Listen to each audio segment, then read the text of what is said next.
Olá, professor Adalberto Dantas. O Brasil realmente não é para amadores. Essa semana o clima esquentou, o clima político, porque o clima produzido pela natureza está frio aqui na região sul. Mas, enfim, na abertura dos trabalhos do Tribunal Superior Eleitoral e do Supremo Tribunal Federal, alguns recados foram dados para o presidente da República. O presidente Fux, ao abrir os trabalhos do Supremo, entre outras coisas, falou o seguinte: o povo quer vacina, emprego e comida. A harmonia entre os três poderes não implica em desrespeito às instituições. O Supremo permanece atento às inverdades que corroem os valores democráticos. Já o presidente do Superior Tribunal Eleitoral, Luiz Roberto Barroso, foi mais enfático e mais duro, porque ele tem sido constantemente atacado pelo presidente da República verbalmente, numa cruzada contra o processo eleitoral brasileiro, porque o presidente quer enfiar pela goela dos eleitores o voto impresso e auditável, segundo linguajar deles. E ele sabe, porque ele já foi eleito por essa urna, desde quando ela foi implantada há 25 anos atrás, várias vezes, inclusive a última para presidente da República. Mas desde 2018, ele vem questionando a urna eletrônica. Só que, algum tempo atrás, quando ele era deputado, a imprensa já mostrou isso, ele fez ataque ao voto impresso. Mas, enfim, o que o ministro Barroso disse, entre outras coisas? O processo eleitoral brasileiro foi moralizado com as urnas eletrônicas. Mentira, agressividade, grosseira, insultos são derrotas do espírito. Mentiras conspiratórias destinam-se a pavimentar o caminho da ilegalidade.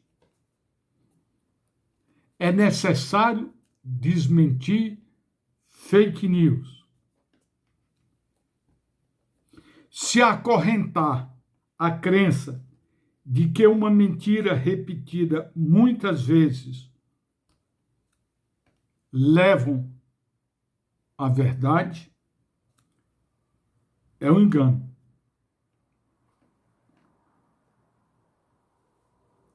Até lá, essas pessoas serão prisioneiras do mal, enquanto o caminho do bem não for totalmente pavimentado.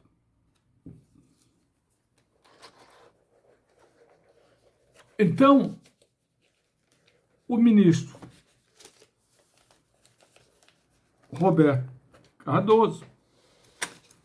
Barroso, ele encaminhou para o Supremo para incorporar esse discurso do presidente da República no inquérito das fake news.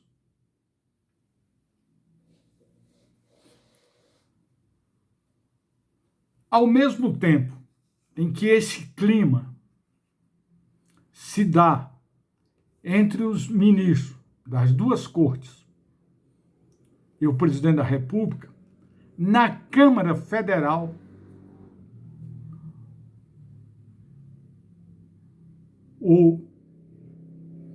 os deputados queriam hoje votar uma mudança no sistema eleitoral, criar o distritão, ou seja, aqueles distritos eleitorais. Isso fica muito mais forte de você, se é dono de um patrimônio, se é homem ligado a setores da burguesia, ser eleito. Isso já foi tentado no Brasil mais de uma vez e foi rejeitado. Mas algumas pessoas, alguns deputados, principalmente ligados ao Centrão, ao famoso Centrão, eles quiseram votar isso, mas não passou na comissão e nem sequer vai ser encaminhado para o plenário. Os outros deputados usaram de bom senso. O presidente Fux, ele tinha tentado articular um encontro entre o presidente da República, o presidente da Câmara, o presidente do Senado e, obviamente, Luiz Fux, presidente do Supremo. Nesse encontro seria discutido, se não a paz total, mas diminuir o tom em relação à harmonia entre os poderes, para que prevalecesse um mínimo de harmonia entre os três poderes. Mas depois dos reiterados ataques a membros da corte, ele desmarcou esse encontro e ainda disse mais, que um ataque a um dos ministros é um ataque a todos. Aí prevaleceu o espírito de corporação no Poder Judiciário. Dessa forma, nós estamos, por outro lado, assistindo a CPI da pandemia, que está revelando o que aconteceu no Ministério da Saúde durante a gestão, principalmente do Pazuello. Não esqueçamos que nós estamos agora com o 4º ministro da Saúde, assim como também aconteceu com o Ministério da Educação. O governo sempre tenta jogar a culpa da crise sanitária para os governadores e para os prefeitos, alegando que o Supremo Tribunal impediu que o presidente da República, ou o governo federal, tivesse a gestão também da pandemia.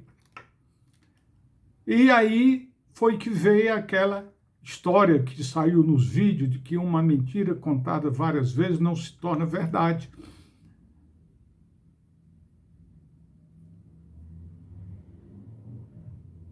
Isso foi o estopim para nova crise, nova pancadaria por parte do presidente da República em cima dos tribunais e também para cima da CPI. A CPI está trazendo para os olhos do público, de uma forma geral, escancarada, que a crise não foi só a crise provocada pelos vírus, mas foi a negligência do governo no combate à pandemia. Então, nós estamos vivendo no país momentos decisivos no processo democrático. A elite brasileira, a elite principalmente empresarial, ela não quer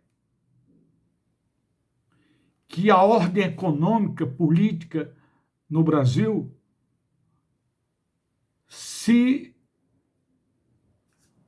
danifique ainda mais. Então, agora eles produziram um documento com assinatura de empresários de peso, né, pedindo que as coisas têm que se arrefecerem. Ou seja, a elite brasileira já começa a sentir que se um processo de anarquia política atrapalha o processo de inovação tecnológica, atrapalha a distribuição de mercadorias, atrapalha, obviamente, as vendas e atrapalha a própria pandemia. O mundo está de olho no Brasil. Essa semana desembarcou no país um homem da diplomacia americana que cuida da questão de meio ambiente, de queimadas, esteve reunido, esse cidadão, com o presidente da República e veio discutir a questão ambiental no Brasil. Porque hoje você tem queimada na Europa, nos Estados Unidos, seca no Brasil, em parte do Brasil. Então tem um desarranjo climático no mundo. E os cientistas dizem que esse desarranjo é por causa das queimadas. O mundo está de olho no Brasil. As nossas relações internacionais nunca tiveram tão ruim como está agora.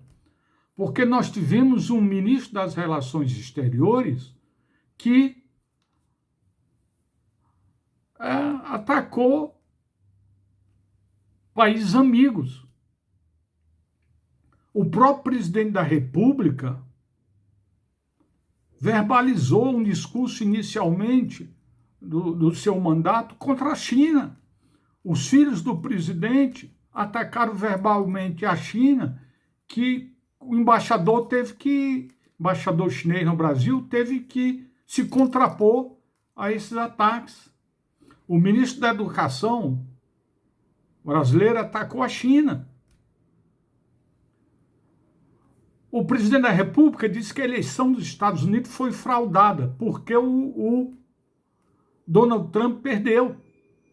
Claro que o presidente Biden, ele sabe de tudo isso. E ele jamais vai ficar do lado do Brasil, sabendo que o Brasil tem um presidente que tem uma verborragia bélica. Então, meus amigos, vamos aguardar o que vai acontecer daqui para frente e a curto prazo, porque as eleições de 2022 estão se aproximando e que todos os cenários mostram que o Bolsonaro perde. Se fizer um cenário com Lula, ele perde. Se Ciro Gomes for para o segundo turno contra Bolsonaro, Ciro Gomes ganha. E outros. né?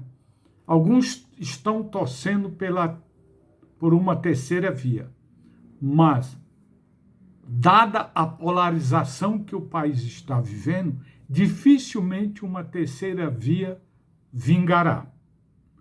Vamos aguardar, porque o Brasil não é para amador. Se você concorda com esse vídeo, dê um joinha e compartilhe, que você vai fortalecer o nosso canal.